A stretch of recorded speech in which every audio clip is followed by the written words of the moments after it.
Lo Rojo, con Fernando Rosso. Hay varios sentidos comunes que se fueron construyendo a lo largo del último tiempo y que indudablemente fueron utilizados por la derecha radical que hoy gobierna la Argentina. Partamos de una definición. Aunque a veces parezcan naturales, y le pongo comillas, de ahí en parte obtienen su fuerza, los sentidos comunes son construcciones sociales, históricas, ideológicas y políticas. Los libertarianos, encabezados por Javier Milei, hicieron uso de esos sentidos comunes, hay que reconocerle ese mérito, los aprovecharon para darle cierto sustento discursivo a su proyecto reaccionario. ¿De qué habló?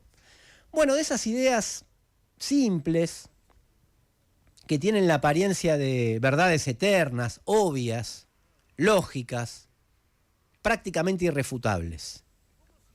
Por ejemplo, que nadie puede gastar por encima de sus posibilidades. Es lo que supuestamente venía sucediendo en la Argentina y por lo tanto había que hacer un ajuste que pusiera las cosas en su lugar. Es cierto, nadie puede gastar por encima de sus posibilidades, pero sin embargo, hay algunos que gastan por encima, muy por encima, y otros muy por debajo de sus posibilidades.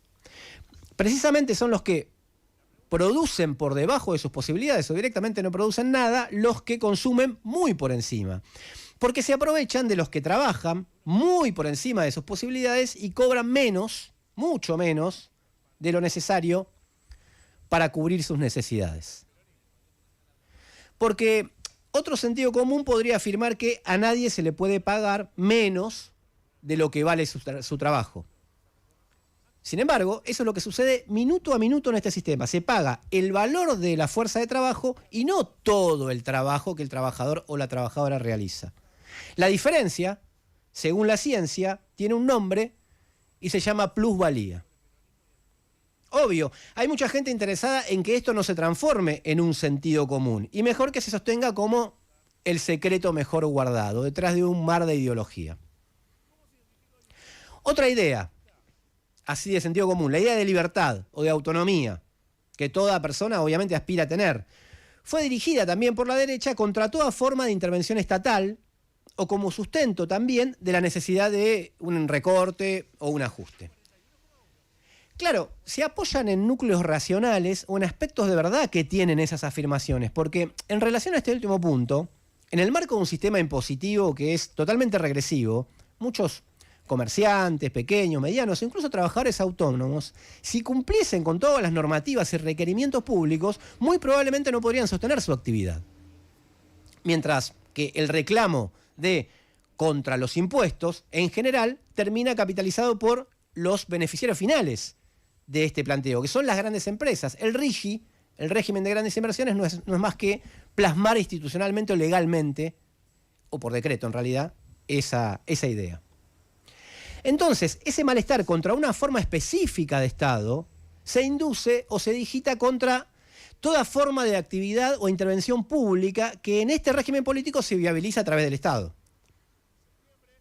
El repudio a determinados aspectos específicos del Estado, de regimentación, de autoritarismo o de régimen impositivo regresivo, se amalgama con un rechazo general a todos los aspectos del Estado, incluidas algunas funciones sociales, como la educación, la salud o incluso la asistencia social, que son conquistas históricas que se produjeron por acciones colectivas previas y que de alguna manera cristalizaron en determinadas formas o instituciones que sirven a toda la sociedad o a una parte de la sociedad, o a la mayoría de la sociedad.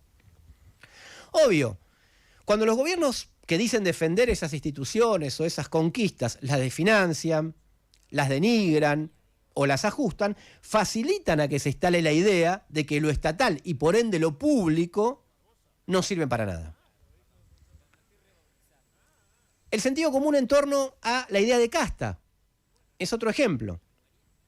La existencia de un sector privilegiado que es distante de las personas comunes, el pueblo, y que tiene privilegios, también fue astutamente aprovechada por Milei. Contiene núcleos de verdad, porque, por ejemplo, acontecimientos como la fiesta de Olivos durante el gobierno de Alberto Fernández lo demostraron. Fue en el momento más oscuro justamente de la pandemia y lo dejaron en evidencia. Ya sé, Milei insultó a una casta para unirse con un sector de esa misma casta, por ejemplo, los que están cerrando las listas ahora, y para servir a la madre de todas las castas, que es la casta empresaria. Es así, pero en su momento funcionó. Con la organización colectiva pasó algo similar. El abandono por parte de la dirigencia de los grandes sindicatos a los trabajadores precarios. ¿Qué son los trabajadores precarios? Ex trabajadores o hijos de ex trabajadores de esos mismos sindicatos. Ese abandono dejó servida la idea de que los gremios están construidos para básicamente beneficiar a una dirigencia que está alejada de los intereses no solo de sus bases, sino de todo el mundo. Y también tiene un núcleo de verdad, porque en muchos casos, muchísimos casos, es así, aunque los sindicatos sean mucho más que la casta que los dirige o las castas que los dirigen.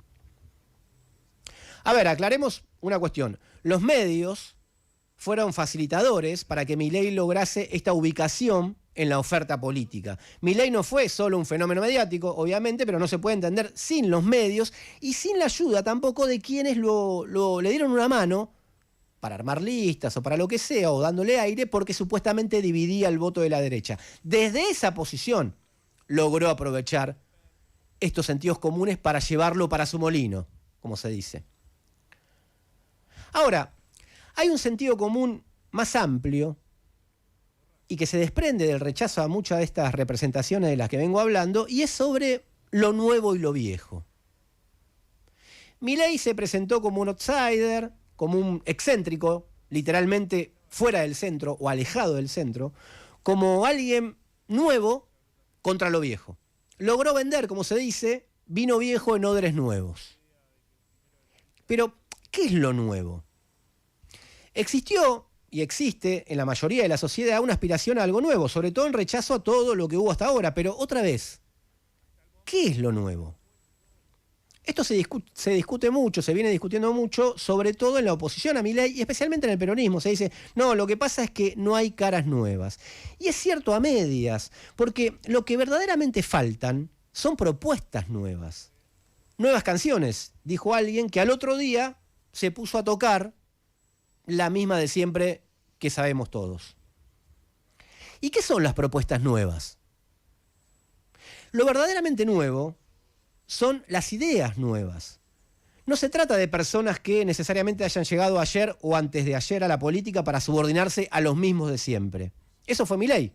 Vino de afuera del sistema político para ubicarse en el centro del sistema político y defender desde ahí al sistema social. Lo nuevo, la novedad explosiva, como le escuché decir al ensayista Eduardo Gruner, son referentes o representantes que no estén vinculados a ninguna casta, que no tengan ningún lazo con el sistema. Eso, digamos la verdad, no se encuentra en otro lugar que no sea la izquierda. La novedad es algo que sea distinto a todo lo que hubo, no necesariamente que haya llegado hace 10 minutos para hacer lo que otros hicieron o lo que todos hicieron, pero peor.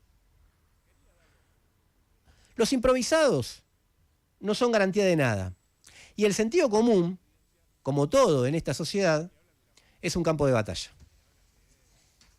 Que no te gane la indiferencia.